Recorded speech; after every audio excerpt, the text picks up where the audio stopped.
Ang isa sa pinakamagandang benefits pa dito sa IMG ay yung International Membership Exclusive Benefits, lalong-lalo na yung worldwide protection na kung saan, kung OFW ka na katulad ko at IMG member ka or OFW na magpapamember pa lang, bayan, pakinggan mo itong mabuti. Hindi natin inaasahan may masamang mangyari sa atin, halimbawa na aksidente at namatay, meron kang matatanggap na benefit na 500,000 pesos at 100,000 naman para sa burial benefits. At hindi lang yan, meron ka rin accidental reimbursement benefits na 100,000 pesos.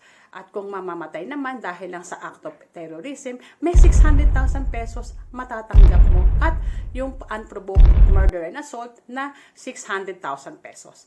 At yung accidental disablement benefits na may naputol sa iyo parte ng katawan, huwag ka mag-alala dahil bayad po yan. At ilan lang po yan sa mga benefits na matatanggap mo pag ikaw ay covered ng international membership exclusive benefit o yung tinatawag na worldwide protection at marami pang iba. May tinatawag din na repatriation service. Ibig sabihin, kapag ang isang tao, IMG member o nasa abroad, bilang kinuha ni Lord, kailangan iuwi ang kanyang bangkay dyan sa Pilipinas at hindi po basta-basta mag-uwi ng bangkay dyan sa Pilipinas, hindi lang po problemahin ng pamilya dahil meron pong repatriation service dito sa IMG. Coordinated po yan ng Everest Memorial Services. Yan, in case lang po, protected ka. Worldwide protected ka. Kaya nga po mahalaga kung ikaw na nakikinig sa akin ngayon bilang isang OFW, tinatawagan ko ng pansin. Ang masasabi ko lang po sa iyo, kabayan, huwag mong tignan ang presyo ng kung halimbawa magjo-join ka dito sa IMG.